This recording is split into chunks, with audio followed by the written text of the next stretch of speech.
نواں درس ہے اور گزشتہ درس میں یہاں تک بات پہنچی تھی کہ جو لوگ ایمان لے کر آئے جن کو سابقون الاولون کہا جاتا ہے، نبوت ملنے کے پہلے 3 برس نبی کریم صلی اللہ علیہ وسلم نے خفیہ طریقے سے لوگوں کو اسلام کی طرف بلایا، اور اس میں خاص لوگ مسلمان ہوئے جن کو آگے چل کر اللہ جل شانہ نے بڑے درجات عطا فرمائے، بڑا کام لیا ان سے، صحیح معنوں میں رسول اللہ صلی اللہ علیہ وسلم کے جانشین ثابت ہوئے، آپ کی حیات میں آپ کے دست و بازو بنے، اور آپ کی دنیا سے تشریف لے جانے کے بعد آپ کی جانشینی کا حق ادا کیا۔ ان میں سے بعض بڑی شخصیات جو ہیں یہ وہ لوگ تھے جو پہلے 3 سالوں میں ایمان لے کر آئے۔ اس عرصے میں جو مسلمانوں کے پاس جو چھوٹی سی ایک جگہ تھی جہاں پر وہ جمع ہوا کرتے تھے، وہ دار ارقم کہلاتا ہے۔ یہ جو حضرت ارقم تھے یہ 8ویں 9ویں یا 10ویں نمبر پر ابتدائی مسلمانوں میں سے ہیں۔ ان کا مکان کوہ صفا کے پاس تھا، اور کوہ صفا مکہ مکرمہ سے تھوڑا سا باہر تھا، تو وہاں ان کا مکان تھا اور وہاں مسلمان جمع ہوتے تھے۔ یہ چونکہ تھوڑا مکہ سے ہٹ کر تھا اس لیے ان کے جمع ہونے کی جگہ تھی، اور حضور اکرم صلی اللہ علیہ وسلم کی مبارک صحبت مسلمان ہونے والوں کو وہاں میسر ہوتی تھی۔ کسی کو جب یہ تیار کر لیتے تھے، دعوت دے کر اسلام کے لیے تیار کرتے تھے، تو اس کو وہیں پر لے آتے تھے۔ تو دار ارقم مسلمانوں کا پہلا مرکز تھا۔ یہ سیدنا عمر فاروق رضی اللہ تعالیٰ عنہ کے مسلمان ہونے تک رہا۔ سیدنا عمر فاروق رضی اللہ تعالیٰ عنہ کے مسلمان ہونے کے بعد پھر مسلمان مکہ مکرمہ میں جہاں چاہتے جمع ہوتے، اور اس کے بعد ان کو ایک یہ آزادی ایک قسم کی حاصل ہوئی تھی۔ اس کے بعد حضور اکرم صلی اللہ علیہ وسلم کو یہ حکم ہوا جو آیت میں نبی آپ کے سامنے پڑھی کہ وَأَنذِرْ عَشِيرَتَكَ الْأَقْرَبِينَ، آپ اپنے جو قریبی رشتہ دار ہیں، اقربین قریبی لوگ ہیں، ان کو خبردار کیجئے، مطلب اب ان کو دعوت دیجئے۔ آپ نے حضرت علی مرتضیٰ رضی اللہ تعالیٰ عنہ سے فرمایا کہ میں اب اپنے رشتہ داروں کو جمع کرنا چاہتا ہوں، تو آپ ایسا کریں کہ ان کو دعوت دیں۔ اس میں ظاہر بات ہے سب سے پہلے اپنے قریبی خاندان کے لوگوں کو آپ نے بنایا۔ اس میں آپ کے 3 چچا حضرت عباس، حضرت حمزہ اور ابو لہب، یہ تینوں بھی تھے، اور لوگ بھی تھے۔ تو آپ نے جب بلایا تو حضرت علی فرماتے ہیں کہ ایک پیالے میں تھوڑا سا گوشت اور ایک پیالے میں، اور یہ جو مہمان تھے ان کی تعداد 40 سے زیادہ تھی۔ تو کہتے ہیں کہ میں نے اسی گوشت کے ٹکڑے کیے اور پیالے میں ڈالے، ایک ہی پیالے میں، اور وہ پیالہ مہمانوں کے درمیان گھمایا گیا، اور سب لوگوں نے اس سے گوشت کھایا سیر ہو کر، اور پھر بھی پیالے کے اندر گوشت رہ گیا۔ پھر آپ صلی اللہ علیہ وسلم نے دودھ منگوایا تو وہ ایک پیالہ، حضرت علی فرماتے ہیں کہ یہ گوشت ایک آدمی کی خوراک جتنا تھا، اور یہ دودھ بھی ایک آدمی کی خوراک جتنا تھا۔ پھر دودھ کا وہی پیالے میں دودھ ڈالا گیا، اور وہ پیالہ سارے شرکاء کو پلایا گیا، سب نے پی لیا سیر ہو کر، اور دودھ بچ گیا۔ اس منظر کو دیکھ کر آپ نے کہا کہ میں کچھ کہنا چاہتا ہوں۔ تو ابو لہب نے کہا کہ آج ہمارے اس بھتیجے نے ہمارے سامنے جادو کا مظاہرہ کیا ہے، سحر کا مظاہرہ کیا ہے۔ اس نے خوراک کے اوپر خدا جانے کیا پڑھ کے پھونکا، کہ کیا کیا کہ یہ اتنا سا کھانا جو ہے ہماری آنکھوں کے سامنے اتنے لوگوں نے کھایا اور بچ گیا۔ پھر بھی یہ اس بات چیت کو اس نے ایسے طریقے کے ساتھ کیا کہ آپ صلی اللہ علیہ وسلم جو فرمانا چاہتے تھے آپ فرما نہیں سکے، جس وجہ نے ماحول خراب کر دیا بات کرنے کا۔ تو لوگ اٹھ کے چلے گئے۔ اگلے دن آپ نے پھر دعوت کی، حضرت علی کا رضی اللہ تعالیٰ کہ پھر ان کو بلاؤ، وہ ان کو لے کر آئے، اور آپ نے پھر سے یہی ان کے کھانے کا بندوبست کیا، اور اس موقع پر آپ نے اپنی دعوت پہلی دفعہ ان کے سامنے رکھی۔ آپ کی اس دعوت کو سن کر 2 رد عمل سامنے آئے، اور دونوں رد عمل آپ کے 2 چچاؤں کی طرف سے آئے۔ ایک رد عمل آیا ابو لہب کی طرف سے، اور اس نے آپ کو بڑا سخت سست کہا وہاں پر بھی، اور کہا کہ بڑے سخت نتائج کی دھمکیاں دیں، اس ڈرایا، کہا کہ یہ سارا عرب جو ہے تمہاری تکہ بوٹی کر دے گا، اور یہ کر دے گا اور وہ کر دے گا. اور دوسرا رد عمل آیا آپ کے دوسرے چچا ابو طالب کی طرف سے، اور انہوں نے کہا کہ بھتیجے میں مجھے تمہاری یہ بات جو ہے سمجھ میں تو نہیں آتی، اور میں اس کی نسبت اپنے باپ عبد المطلب کے دین کو زیادہ صحیح سمجھتا ہوں، تو میں رہوں گا تو عبد المطلب کے دین پر، اپنے باپ کے دین پر رہوں گا، لیکن تمہارا پشت پناہ رہوں گا، تمہارے سر کے اوپر میرا ہاتھ رہے گا، تمہیں میری تائید حاصل رہے گی، اور تم تک میں کسی کو پہنچنے نہیں دوں گا. تو یہ مجلس برخاست ہوئی. اس کے بعد آپ نے اس سے زیادہ بڑے پیمانے کے اوپر قریش کو دعوت دینے کا فیصلہ فرمایا. تو پھر وہی اس کے لیے جو جگہ تھی اس زمانے میں قریش کی، اور وہ کوہ صفا پہ لوگ جمع ہوا کرتے تھے، اور ایک آواز لگائی جاتی تھی اس زمانے میں، یا صباح. تو آپ صلی اللہ علیہ وسلم نے وہ آواز لگائی، اور اس آواز سے لوگ اکٹھے ہوتے تھے. جب لوگ اکٹھے ہو گئے آپ کی آواز کے اوپر، پہاڑ کے اوپر سے جو لگائی گئی تھی، اس موقع پر آپ نے وہاں پر پوچھا کہ ان لوگوں سے کہ یہ بتاؤ کہ اگر میں تم سے یہ کہوں کہ اس پہاڑ کے پیچھے سے ایک دشمن حملہ آور ہونے والا ہے، اور تم لوگ میری بات مانو گے؟ انہوں نے کہا کہ مانیں گے. اصل میں یہ بات جو آپ نے ارشاد فرمائی، یہ بڑی ایک اس فضا اور ماحول کے اندر ایک بہت بڑی، جس کو کہنا چاہیے، ایک نفسیاتی اس کا اثر تھا. اس زمانے میں کوئی سب سے بڑی خبر اگر کوئی ہو سکتی تھی، اندوہناک خبر، ایسی خبر جو انسانوں کی چلتی پھرتی زندگی کو ایک دم متاثر کر دے، ان کی روٹین کو ہلا دے، تو وہ خبر کسی دشمن کے حملے کی خبر ہوتی تھی، کہ دشمن کا اچانک آ جانا ہر چیز کو تتر بتر کر دیتا تھا. تو آپ نے اس سب سے بڑی خبر کے ذریعے سے ان سے پوچھا کہ اس سے بڑی خبر تو تم لوگوں کے نزدیک کوئی اور نہیں ہو سکتی، یہ کہ تم پر دشمن اچانک، تم بالکل بے خبر ہو اور تمہیں اس کا علم نہ ہو، تمہارے پر دشمن آ جائے، تو کیا میری زبان سے ایسی کسی خبر پر یقین کرو گے؟ تو انہوں نے کہا کہ جی آپ کی زبان پر کیوں یقین نہیں کریں گے، آپ کی زندگی ہمارے سامنے ہے، آپ ہم صادق ہیں اور آپ سچے ہیں، اور یہ ساری باتیں. اس پر آپ نے فرمایا کہ پھر میں تمہیں یہ کہتا ہوں کہ قولوا لا الہ الا اللہ تفلحون، کہ تم کہو کہ اللہ تعالیٰ ایک ہے، اس کے علاوہ کوئی اس کا شریک نہیں ہے، اگر ایسا تم لوگ کہو گے تو تم کامیاب ہو جاؤ گے. یہ جیسے ہی آپ کے زبان مبارک سے یہ الفاظ نکلے، تو اب جس کی قسمت اور جس کی طبیعت میں، جس کی قسمت میں سعادت نہ ہو اور بدبختی اور رسوائی اس کا حصہ بن چکی ہو، دیکھیں یہی دعوت آپ نے ابوبکر صدیق کے سامنے بھی پیش کی، ان کا جواب بھی سنیے، دیکھا اور سیرتی کتابوں میں آپ نے پڑھا. اور یہی بات ابو لہب کے سامنے بھی ہوئی، حالانکہ وہ قرابت کا رشتہ تھا، چچا تھا، اپنے خاندان کا فرد تھا. تو اس نے کہا، ابو لہب نے کہا کہ الہذا جمعتنا، کیا اس ایک دم وہ چیخا اس مجمع میں سے کہ کیا آپ نے ہمیں اس بات کے لیے جمع کیا ہے؟ تبت یداک، آپ کے دونوں ہاتھ رسوا ہوں اور آپ کے دونوں ہاتھ ٹوٹیں، جو محاورے کے اندر کہا. آپ صلی اللہ علیہ وسلم اس پہ خاموش ہو گئے، لوگ منتشر ہو گئے، لیکن اللہ جل شانہ کو ابو لہب کے یہ الفاظ اس قدر برے لگے، اور اتنا اللہ تعالیٰ کا اس پر عتاب ہوا کہ جبرائیل امین تبت یدا ابی لہب و تب لے کر اترے، کہ آپ کے ہاتھوں کو توڑنے والا یا اس کو رسوا، آپ کو یہ اصل میں رسوائی سے کنایا ہے کہ اللہ تعالیٰ تمہیں، یعنی یہ کہنا ہے کہ تو رسوا ہو جا یا تو ناکام اور خائب و خاسر ہو جا. تو اللہ تعالیٰ نے کہا کہ آپ کو یہ کہنے والا جو ابو نام لے، یہ واحد بدبخت ہے جس کا نام قرآن کے اندر لیا گیا ہے دشمنوں میں سے حضور اکرم صلی اللہ علیہ وسلم کی، ورنہ ابو جہل کا نام نہیں ہے، کسی اور کا نام نہیں ہے، ابو لہب کا نام قرآن کے اندر موجود ہے. کہا تبت یدا ابی لہب و تب، اللہ پاک نے فرمایا کہ یہ رسوا ہو اور یہ ناکام ہو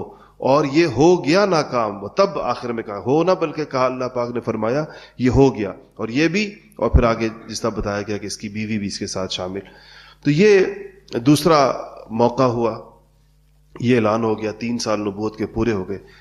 اس اعلان کے ساتھ ہی اب آپ کے طرز عمل میں ایک فرق اور آیا، اور اسی فرق سے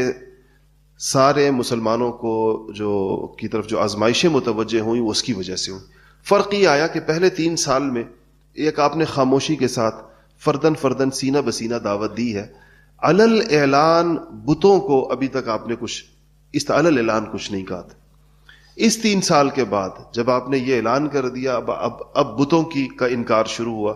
اور آپ کی دعوت میں یہ حصہ شامل ہوا کہ آپ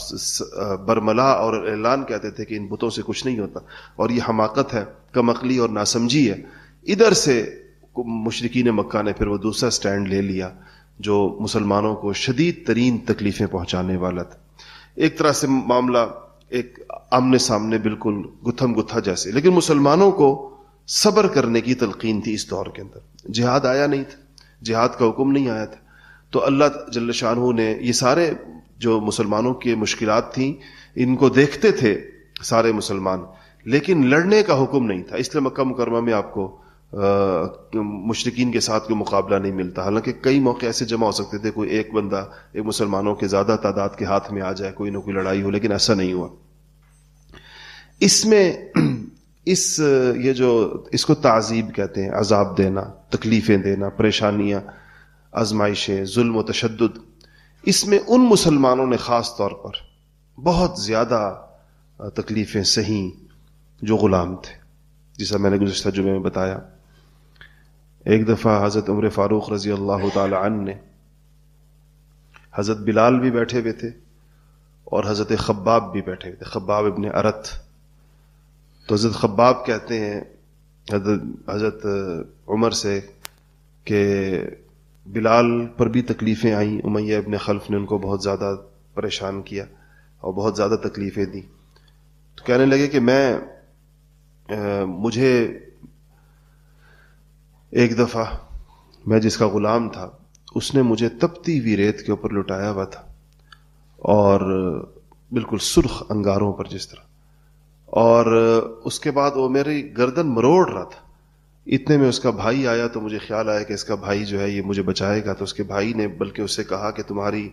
ہاتھوں میں زور نہیں ہے اور تم صحیح طرح نہیں مروڑ رہے، اور وہ اس کے ساتھ شامل ہوا اور دونوں مل کر میری گردن کو انہوں نے ایسا، اور اپنی طرف سے مجھے اس وقت چھوڑا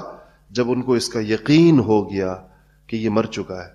اس پر ان کے ہاتھ میری گردن سے ہٹے اور میں وہاں بے سدھ پڑا تھا. اتنے میں سیدنا ابوبکر صدیق رضی اللہ تعالیٰ عنہ کا وہاں سے گزر ہوا. انہوں نے منہ مانگی قیمت کے اوپر مجھے خرید کر آزاد فرمائے. اس مصیبتوں اور پریشانیوں سے انہوں نے مجھے نکالا. تو یہ ایک وہ تھا جس میں صحابیات نے بھی اور صحابہ نے بھی، حضرت بلال بھی اور حضرت عمار ابن یاسر بھی اور حضرت یاسر اور سمیہ بھی اور خباب ابن ارت بھی، یہ حضرات تو اپنے پورے مکہ سے تکلیفیں سہتے تھے. جو صحابہ قریش سے تعلق رکھتے تھے جیسے عثمان غنی یا جیسے حضرت طلحہ یا حضرت زبیر وغیرہ، یہ حضرات، ان کو جو تکلیفیں پہنچتی تھیں وہ ظاہر بات ہے ان پر کوئی دوسرا شخص تو ہاتھ نہیں اٹھا سکتا تھا، اس لیے کہ اپنا قبیلہ تھا مکہ میں موجود، پھر بڑے قبائل سے ان کا تعلق تھا. ان کو خود اپنے قبیلے کی طرف سے تکلیفیں پہنچتی تھی، کسی کا باپ، کسی کا چچا، کسی کی ماں، کسی کے ددیال، کسی کا ننیال، کیونکہ باہر سے تو ظاہر بات ہے وہ جو قبائلی معاشرت میں ممکن نہیں تھا، لیکن اپنے رشتہ داروں کی جانب سے اور اپنے قریبی رشتہ داروں کی جانب سے ان حضرات کو بہت زیادہ تکلیف پہنچی. ان ساری تکلیفوں کے باوجود جو سب سے بڑی چیز تھی کہ کوئی ایک شخص ایسا نہیں تھا جس نے ان تکلیفوں کی وجہ سے اسلام چھوڑ دیا یا رسول اللہ صلی اللہ علیہ وسلم کا ساتھ چھوڑ دیا، یہی سوچا کہ میرے بس کی بات نہیں ہے. سب سے پہلی پختگی جو حضرات صحابہ نے دکھائی اور اس شرف صحابیت کا اپنے آپ کو مستحق جس کی وجہ سے سمجھیں کہ ثابت کیا، وہ یہ تھا کہ ان ساری تکلیفوں کو انہوں نے برداشت کیا اور ان تکلیفوں کے باوجود اپنا کام نہیں چھوڑا، حضور اکرم صلی اللہ علیہ وسلم کا ساتھ نہیں چھوڑا، دعوت نہیں چھوڑی، اسلام کی خدمت نہیں چھوڑی، لگے رہے یہ لوگ اس میں. اسی پر اللہ جل شانہ کی طرف سے پھر نہ صرف یہ کہ نصرت اور مدد تھی، بلکہ اللہ تعالیٰ کی طرف سے بڑی عظیم الشان ان کے لیے جو فتوحات بعد میں مقدر ہوئیں، اس کی بنیاد یہ تکلیفوں کا یہ زمانہ بنا. اب جب یہ حربہ کامیاب نہیں ہو رہا تھا، ہر طریقے سے آپ کو روکنے کی کوشش ہوئی. دوسرا حربہ جو انہوں نے آزمایا وہ یہ تھا کہ پروپیگنڈا کیا جائے. رسول اللہ صلی اللہ علیہ وسلم کو کس طریقے سے بدنام کیا جائے، کوئی ایسی چیز آپ کی طرف منسوب کر دی جائے جس سے آپ کی دعوت کے اثرات کم ہو جائے۔ اس کی فکر مشرکین مکہ کو خاص طور پر اس لیے ہوئی کہ باہر سے لوگ آ رہے تھے مکہ مکرمہ، لوگ آتے تھے، بیت اللہ آتے تھے، مدینہ منورہ یثرب سے بھی لوگ آتے تھے، پھر حج پر لوگ آتے تھے۔ مکہ مکرمہ میں 2-3 چیزیں ایسی تھیں جس کے لوگوں کی آمد رہتی تھی۔ ایک بیت اللہ کی وجہ سے پورا سال لوگ بیت اللہ آتے تھے، اور دوسری اس وجہ سے کہ حج پر ایک ایسا موقع آتا تھا جس سے دور دراز سے قبائل عرب مکہ مکرمہ آتے تھے۔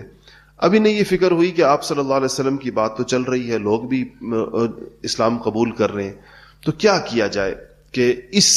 کو کوئی نام دیا جائے، کوئی عنوان دیا جائے جس کے ذریعے سے ہم لوگوں کو اس سے روک سکیں۔ تو ولید ابن مغیرہ مکہ کے بڑے لوگوں میں سے تھا، بڑے سرداروں میں سے تھا۔ ایک تو عمر بھی زیادہ تھی، جنگجو بھی بہت تھا، قبیلہ بھی بڑا تھا، سمجھدار بھی بڑا تھا، اور یہ حضرت خالد ابن ولید کا باپ تھا۔ تو ولید ابن مغیرہ کے پاس یہ لوگ آئے اور انہوں نے کہا کہ ہمیں اپنے مشورے سے حضور اکرم صلی اللہ علیہ وسلم کے بارے میں کہا کہ محمد کے بارے میں صلی اللہ علیہ وسلم ہمیں کوئی چیز طے کرنی چاہیے، اور ایک زبان پورے مکہ کو پھر وہی بات کرنی چاہیے، اور وہ بات ایسی ہو کہ نئے لوگوں کو فوراً سمجھ میں بھی آ جائے، نئے لوگ اس کو سن کر مان بھی لیں، معقول بات ہو۔ تو اس نے کہا کہ تو اس پر ہم آپ سے مشورے کے لیے آئے ہیں کہ آپ بتائیں ہم انہیں کیا کہیں۔ اگر لوگ ہم سے پوچھیں کہ یہ کیا مکہ میں ہوا ہے تو ہم ان کو کس چیز سے منسوب کریں، کس چیز کو کا ان پر اثر بتائیں تاکہ ان کی دعوت قبول کرنے سے لوگ بچیں۔ تو ولید ابن مغیرہ نے کہا کہ تم لوگ اپنی رائے میرے سامنے ابھی تک تم لوگوں نے جو سوچ و بچار کیا ہے وہ بتاؤ مجھے، تم لوگوں نے کیا سوچا، کیا چیز ہو سکتی ہے۔ تو انہوں نے کہا کہ ہمارے دل میں آتا ہے کہ ہم لوگوں سے کہیں کہ یہ کاہن ہے، اور یہ اس اپنے فن کے ذریعے، کہانت کے ذریعے سے یہ جو ہیں یہ لوگوں کے دل اپنی طرف مائل کر دیتے۔ ولید ابن مغیرہ نے کہا کہ یہ کاہن نہیں ہے، اور ان کے جو کلام، کاہنوں کی جو گنگناہٹ اور ان کے جو جنتر منتر ہوتے ہیں وہ اور قسم کے ہوتے ہیں، یہ وہ چیز نہیں ہے جو ان کے پاس ہے۔ ان کا بڑا واضح کلام ہے، اور یہ کوئی ایسی چیز نہیں جو ہم جانتے نہ ہو، یہ بات تمہاری کوئی مانے گا نہیں، کہہ دو گے کوئی اس کو کوئی عقل مند آدمی تسلیم نہیں کرے گا۔ تو انہوں نے کہا کہ پھر ہم یوں کرتے ہیں کہ ہم یہ کہیں گے کہ یہ پاگل ہے، مجنون ہے، ان کا دماغ پھر گیا۔ تو ولید نے کہا کہ تم لوگ خود بتاؤ کیا مجنون ایسے ہوتے ہیں، اور اس بات کو کون تسلیم کرے گا کہ یہ مجنون ہے؟ انہوں نے کہا پھر ہم یہ کرتے ہیں کہ ہم ان کے بارے میں یہ مشہور کر دیں گے کہ یہ شاعر ہے، یہ جو کچھ کہتے ہیں بس ان کے کلام میں اور کوئی بات نہیں ہے، یہ بڑے زوردار قسم کے شاعر ہیں، اس لیے ان کے کلام میں جو تاثیر ہے وہ شعر کی ہے، وحی وغیرہ نہیں ہے، کوئی نبوت وغیرہ نہیں ہے، بس کلام۔ تو ولید نے کہا کہ میں شعر کی جتنی قسمیں ہیں، جتنی اصناف ہیں، میں بھی ساری جانتا ہوں، اور تم لوگ بھی جانتے ہو، اور سمجھدار لوگ بھی جانتے ہیں۔ لوگ اس کے کلام کو سن کر جب دیکھیں گے تو ان کو پتہ چل جائے گا کہ یہ شعر نہیں ہے، یہ شعر کی کسی بھی صنف پر پورا نہیں اترتا، اس لیے یہ بات بھی کوئی نہیں مانے گا۔ تو لوگوں نے کہا پھر ساحر کہتے ہیں، جادوگر کہتے ہیں ان کو، جادوگر مشہور کر دیتے ہیں۔ اس پر اس نے کہا کہ جادوگر تو یہ نہیں ہے، اور وہ بھی پتہ چل جائے گا، لیکن اب یہی ہمارے پاس کچھ نہ کچھ تو کہنا ہے، تو پھر یوں کرتے ہیں کہ یہی کہتے ہیں کہ ان کے پاس ایک ایسا جادو ہے، لوگوں کو یہ کہا کریں گے جو لوگ آئیں گے کہ اس کے پاس ایک ایسا جادو ہے کہ جس پر کر دے تو بیٹا باپ کا نہیں رہتا، باپ بھائی کا نہیں رہتا، شوہر بیوی کا نہیں رہتا، اور بندہ اپنے قبیلے کا نہیں رہتا، انسان اپنی قوم کا نہیں رہتا۔ ایسی ایک جدائی اور تفریق کی ان کو مہارت ہے، اس لیے خود بھی ان سے بچو اور اپنے خاندان کو بھی ان سے بچاؤ تاکہ تفریق نہ پیدا ہو۔ اس کو، ان کے اس مشورے کو سورۃ المدثر میں قرآن پاک نے ذکر کیا ہے، انہ فکر وقدر فقتل کیف قدر ثم قتل کیف قدر ثم نظر ثم عبس وبصر ثم ادبر واستكبر فقال ان هذا الا سحر يؤثر ان هذا الا قول البشر۔ کہ انہوں نے فکر انہوں نے سوچ و بچار کی، وقدر پھر ایک بات گھڑی، ایک بات طے کی، اور اللہ تعالیٰ فرماتے ہیں ثم فکر وقدر، پھر سوچ و بچار کی اور ایک بات کو طے کیا، فقتل کیف قدر، اللہ کہتے ہیں کہ یہ برباد ہوں یہ لوگ، اور یہ لوگ جو ہوں تباہ ہوں یہ لوگ. اور یہ کیسی بات انہوں نے طے کی. فکیف قدر ثم نظر ثم عبس بصر ثم ادبر واستكبر. انہی کیفیات ہیں. اور پھر کہ فقال ان هذا الا سحر يؤثر. تو ساحر ہونا طے کیا مشورے سے. دارالندوہ میں ہونے والے اس مشورے میں یہ طے ہوا کہ ساحر مشہور کریں. چنانچہ جب حج کا موقع آیا یا کوئی مہمانوں کے وفود آئے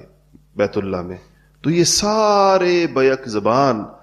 کسی کو نبی کریم صلی اللہ علیہ وسلم کے پاس بیٹھا ہوا دیکھ لیتے یا آپ کی طرف جاتا ہوا دیکھ لیتے تو یہ سب شروع ہو جاتے کہ جادوگر ہے, جادوگر ہے, جادوگر ہے, بچو اس سے, بچو اس سے, اپنے نقصانات سے بچاؤ. ان ساری چیزوں کے باوجود آپ صلی اللہ علیہ وسلم اپنی دعوت دیتے رہے, یہ آوازیں بھی سنتے رہے. ایک صحابی کہتے ہیں کہ میں نے پہلی دفعہ جو حضور اکرم صلی اللہ علیہ وسلم کو دیکھا, پہلی دفعہ جو میری نظر پڑی اپنی زندگی میں, جو مجھے یاد آتا ہے تو وہ یہ کہ میں نے دیکھا کہ آپ لوگوں سے کہتے پھر رہے تھے کہ لوگوں اللہ کو ایک مان لو, اور اللہ تعالیٰ کو ایک ماننے کے علاوہ کوئی چارہ نہیں. اور پیچھے ہم نے ایک شخص کو دیکھا کہ اس کے ہاتھ میں پتھر ہیں اور وہ پتھر آپ کی طرف پھینکتا ہے اور لوگوں سے کہتا ہے کہ مت سنو اس کی, یہ ساحر ہے, مت سنو اس کی, یہ ساحر ہے. تو مجھے دونوں پر تعجب ہوا. میں نے کہا یہ آگے والا شخص کون ہے, یہ نوجوان کون ہے جو لوگوں کو اللہ کی طرف جو بلا رہا ہے؟ تو مجھے لوگوں نے کہا کہ یہ بنو ہاشم کا محمد ہے صلی اللہ علیہ وسلم. تو میں نے کہا کہ اور اس کے پیچھے یہ جن کو پتھر مار رہا ہے یہ کون ہے؟ لوگوں نے کہا یہ اس کا چچا ابو لہب ہے, اور یہ اپنے بھتیجے کو اسی طرح بازاروں کے اندر جہاں نظر آتا ہے کوئی بات کرتے ہوئے تو یہ پتھر مار کر ان کے اوپر یہ سحر کا اور جنون کا الزام ان کے اوپر لگاتا. اب جب آپ کی دعوت چل رہی ہے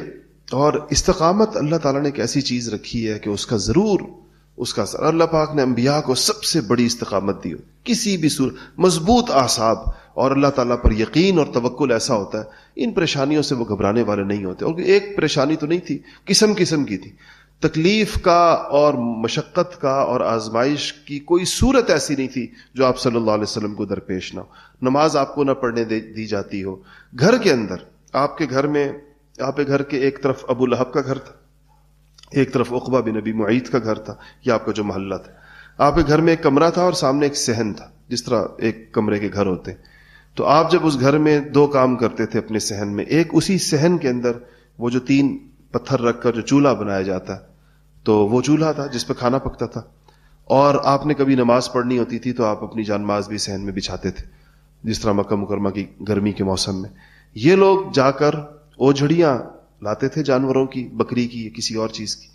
چھوٹے جانور کی. اور جب یہ دیکھتے تھے کہ کوئی کھانا پک رہا ہے, آواز آ رہی ہے ساتھ والے صحن سے ہانڈی پکنے کی, تو یہ اپنے گھر سے تاک کر وہ اوجڑی ایسے پھینکتے کہ وہ سیدھی آ کر ہانڈی کے اوپر گرتی. اور کبھی آپ نماز پڑھنے کے لیے کھڑے تو وہ اوجڑی پھینکتے اور وہ سیدھی آپ کے اوپر آ کر مصلے کے اوپر اور آپ کے جسم کے اوپر, سر کے اوپر آ کر لگتی. آپ صلی اللہ علیہ وسلم ایک لکڑی سے اس اوجڑی کو اٹھاتے اور گھر سے باہر لے جا کر ان سے کہتے, یہ ان لوگوں کو کہتے, یہ بنو عبد مناف, یہ کیسا پڑوس ہے, یہ کیسی ہمسائیگی ہے, یہ تم لوگوں کی طرف سے, ہمسائے کی طرف سے میرے گھر میں ان چیزوں کا آنا, یہ تم لوگ کیسی, یعنی دین تو چلو اسلام تو دور کی بات ہے کہ یعنی شرافت کیا ہے, اس کے اندر اخلاق کیسے ہیں یہ. تو یہ تکلیفیں آپ برداشت کر رہے ہیں. یہ جو بیوی تھی ابو لہب کی جس کو قرآن نے, یہ باقاعدہ جا کر کانٹے لے کر آتی تھی جنگل سے خود, اور آپ کے گھر کے دروازے کے باہر پوری گلی کے کانٹوں سے بھر دیتی تھی. آپ صلی اللہ علیہ وسلم گھر سے باہر نکلتے پاؤں رکھنے کی جگہ نہیں ہوتی تھی کہ جس سے آپ چل کر جا سکے, اور یہ لوگ اس پر ٹھٹھے ہنستے تھے. یہ منظر دیکھنے کے لیے جمع ہوتے تھے کہ اب ساری گلی آپ کے گھر سے لے کر آگے تک وہ کانٹوں سے بھری ہوئی ہے, یہ پاؤں رکھیں گے تو کہاں پر رکھیں.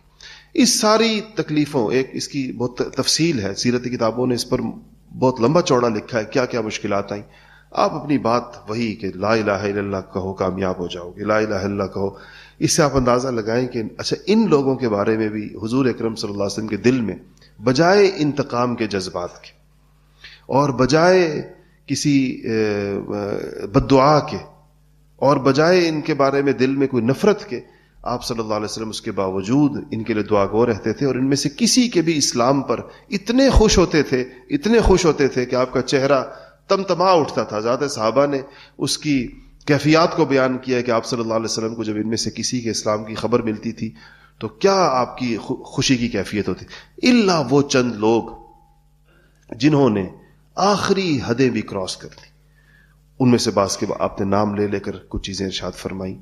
اور ان چیزوں پر میں آپ کو وہ حدیث سناؤں گا. حضور نے 6 نام لیے اور ان 6 ناموں کو لے کر آپ نے کہا کہ یا اللہ اب اس کو پکڑ لے. اور ان 6 کو صحابہ کہتے ہیں, آپ نے جن کے نام لیے وہ حدیث روایت کہتے ہیں ہم نے 6 کے 6 کو بدر کے میدان کے اندر کٹے ہوئے گلوں کے ساتھ دیکھا کہ وہ پھر بدر میں ان کا علاج ہوا. تو اس کے بعد ان لوگوں نے اب آپ سے کیا بات, قرآن کی آیات ہیں اس بارے میں, اب آپ سے کہنے لگے کہ اب آپ کی نبوت ماننے کی ایک صورت ہو سکتی ہے,